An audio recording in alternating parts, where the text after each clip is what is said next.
Você sabia que o escolhido não tem livre-arbítrio? Não tem. Olha para Jonas, né? Deus fala assim para Jonas: Jonas, vai para Nínive.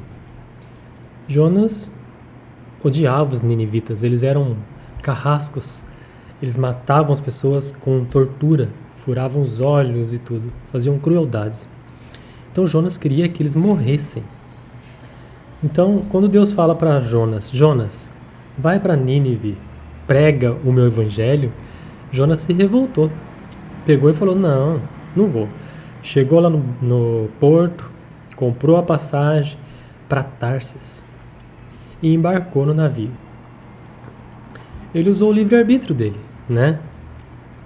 Só que o escolhido não tem livre-arbítrio. Hoje o assunto que nós vamos conversar vai ser sobre esse.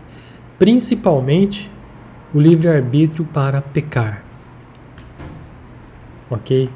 Então o que acontece? Todos conhecem a história de Jonas, né? Jonas, ele se depara com uma grande tempestade em alto mar. Ele estava dormindo, aí as pessoas acordam ele. Por que você não está clamando pelo seu Deus? Porque cada um tinha um Deus, né? Ali naquele navio. Clame pelo seu Deus, quem sabe tenhamos alguma esperança. Aí ele fala, essa tempestade está acontecendo por minha culpa. Me atirem ao mar, né? E aí, por quê? Por que ele falou isso? Me atirem ao mar. Porque Jonas preferia a morte ao pregar para os ninivitas. Ele preferia morrer, né? Então jogaram ele no mar, mas Deus já tinha preparado ali um grande peixe. Quando o peixe comeu a Jonas, devorou Jonas, tem uma profecia acerca do Messias que fala: assim como Jonas esteve 3 dias e 3 noites no ventre do peixe, o Messias, o Senhor Jesus, né, ficará 3 dias e 3 noites no seio da terra e depois ressuscitará. Então, como a Bíblia faz essa comparação, o que nós entendemos? Que Jonas morreu dentro da barriga do peixe. Como muitas pessoas falam que ele sobreviveu, né? Mas pela comparação da profecia, a gente vê que não. Jonas literalmente morreu dentro da barriga do peixe. E ele ficou dentro da barriga do peixe 3 dias e 3 noites até o peixe nadar até a praia. E olha que curioso, o mar ele está recuando, né? Os dias de Jonas, a praia chegava até a cidade de Nínive. Então naquela época, se a gente olhar no mapa hoje, Nínive está bem distante, né, da praia. Mas como a gente sabe que o mar está recuando a cada ano que passa o mar recua um pouco. Nos dias de Jonas, a praia chegava até Nínive. Então, os ninivitas estavam ali talvez na praia, daqui a pouco aquele grande peixe surge e vomita Jonas na praia. E o peixe volta para a água. E aí Deus ressuscita Jonas. Jonas se levanta, com a roupa toda rasgada, cheia de algas, podemos imaginar assim, né? E os ninivitas, ao verem aquilo, ficam assombrados. E aí Jonas fala, né? Arrependei-vos, porque senão Deus vai destruir essa cidade, todo mundo vai crer. Olha como é que Deus trabalhou, né? Se Jonas não tivesse sido tão teimoso, ele ia chegar em Nínive, talvez o povo ali não fosse crer nele. Mas Deus converte as situações e tudo coopera para o bem, né? Então, quando Jonas começa a pregar, ele queria que os ninivitas fossem destruídos. Mas olha como é que Deus trabalha. Então Jonas pregou, deitou debaixo ali de um pé de abóbora, né? Uma aboboreira.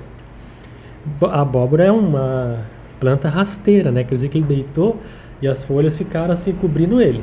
Tá. Protegeu por um certo tempo do calor.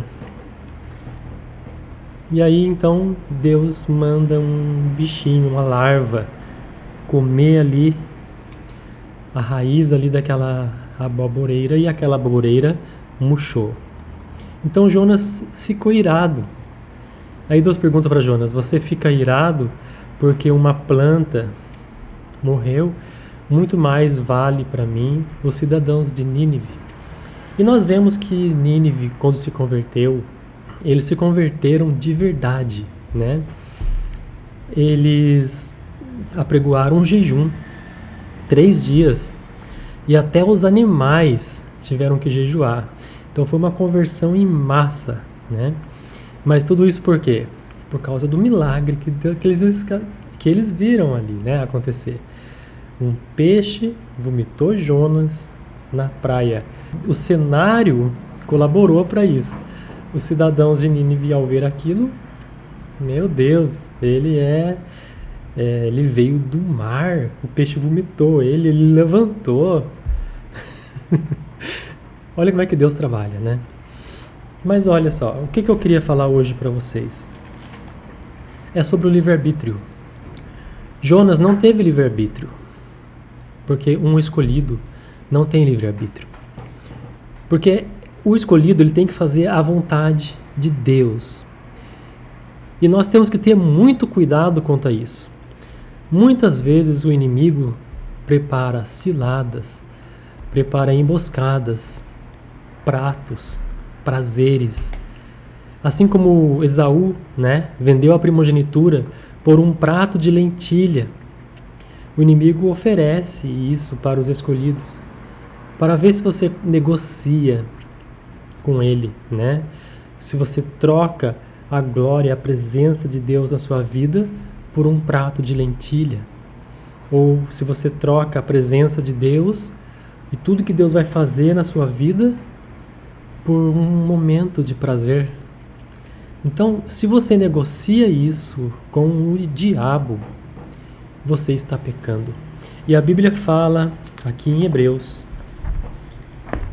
no capítulo 10, e no versículo de número 38, que diz assim: Ora, o justo viverá pela fé, mas se algum homem recuar, a minha alma não terá prazer nele. Versículo 39, ó.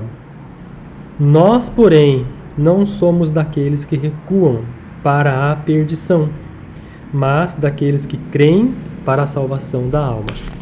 Então aqui nos deixa uma lição bem clara, um ensinamento bem específico sobre nós que somos escolhidos, não podemos voltar no mundo pecaminoso, porque isso é como se fosse fazer com que o Messias sofresse de novo na cruz do Calvário. Uma vez que você aceitou Jesus, você recebeu o perdão dos seus pecados. Mas você não pode continuar no pecado. Entendeu? Porque Jesus morreu uma só vez.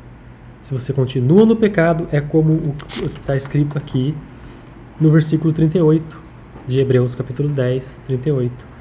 O justo viverá pela fé, mas se algum homem recuar, ou seja, se você aceitou Jesus e você recua para viver os momentos de prazeres e tudo, aqueles pecaminosos, né, que você vivia antes no mundo, então você recuou. Então o que acontece? A minha alma não terá prazer nele. É o que nos ensina a palavra de Deus. Nós não podemos continuar no pecado. Então eu citei aqui o exemplo de Jonas, né, onde Jonas ele nos deixa sobre o livre-arbítrio um grande ensinamento. Citei também Esaú, que vendeu a primogenitura por um prato de lentilha. E semelhante a Esaú, todas as pessoas que querem voltar no mundo pecaminoso depois de ter se convertido ao Senhor Jesus, é como Esaú. Então ele está trocando toda a presença de Deus, tudo aquilo que o Senhor iria fazer na vida dele, todas as pessoas que estão conectadas a Ele, que através desse ministério se converteriam, Ele está trocando tudo isso por um prato de lentilha. Então, por isso que Deus fala assim, não terei nele prazer. Olha o que está escrito aqui em Hebreus 9 e 27. Como aos homens está ordenado morrerem uma só vez, Vindo depois o julgamento, assim também Cristo ofereceu-se uma só vez para levar os pecados de muitos, e para aqueles que o buscam, ele aparecerá pela segunda vez sem pecado para a salvação. É aquilo que eu falei, né? Assim como o homem está predestinado a morrer uma só vez, o Senhor Jesus também morreu uma só vez pelos nossos pecados.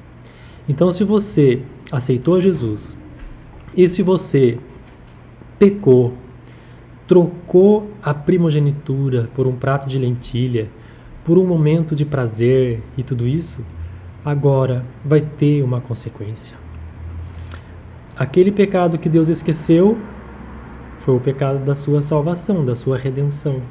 Mas se você continua no pecado, aí traz sobre si a consequência.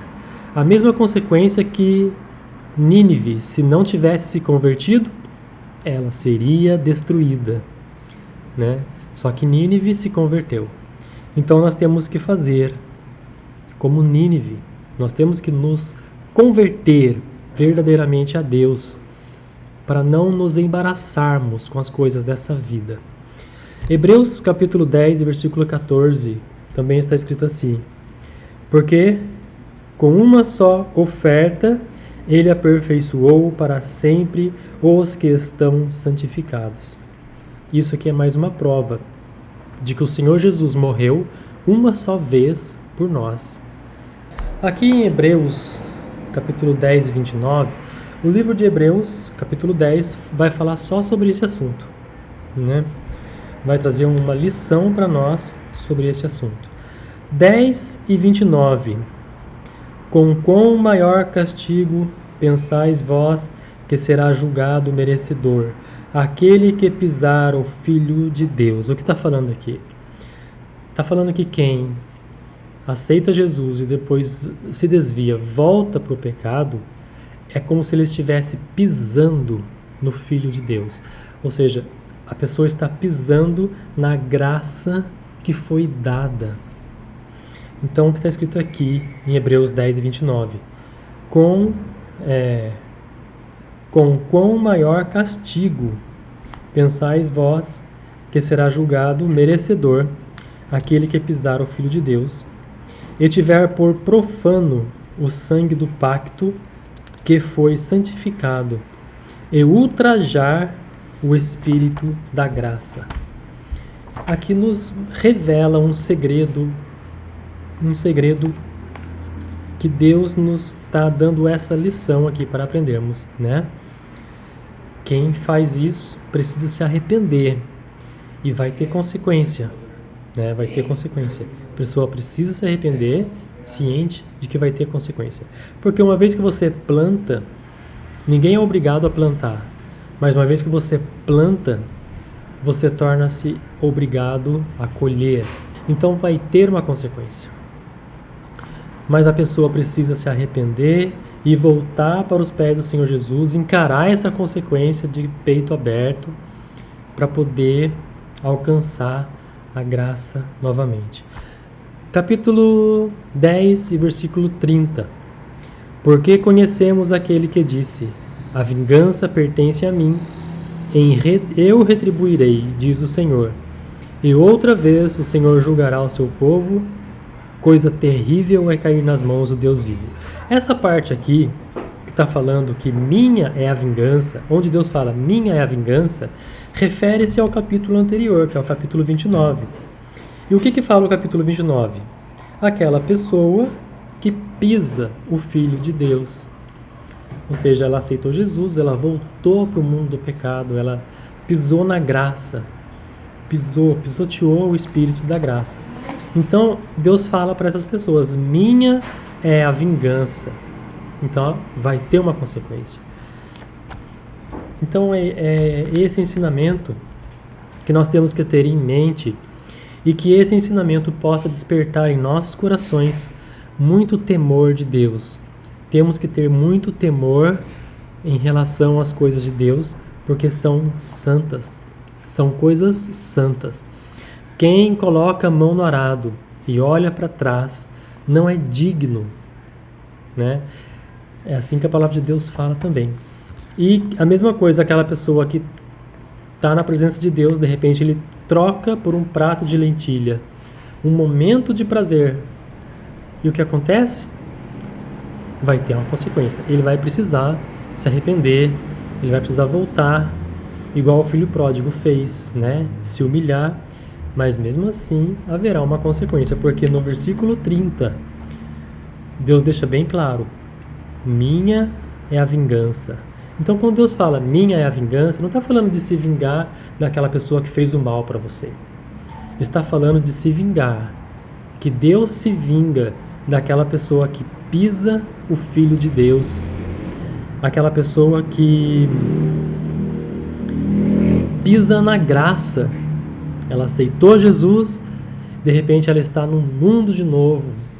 Ela foi perdoada, vestiu vestes novas, de repente ela está lá no lamaçal novamente, sujando as suas vestes. Então tem que ter temor de Deus. E esse temor de Deus é o que está sendo ensinado aqui no livro de Hebreus, capítulo 10. E assim está escrito. E assim acontece. Então temos que ter muito temor de Deus, sabendo que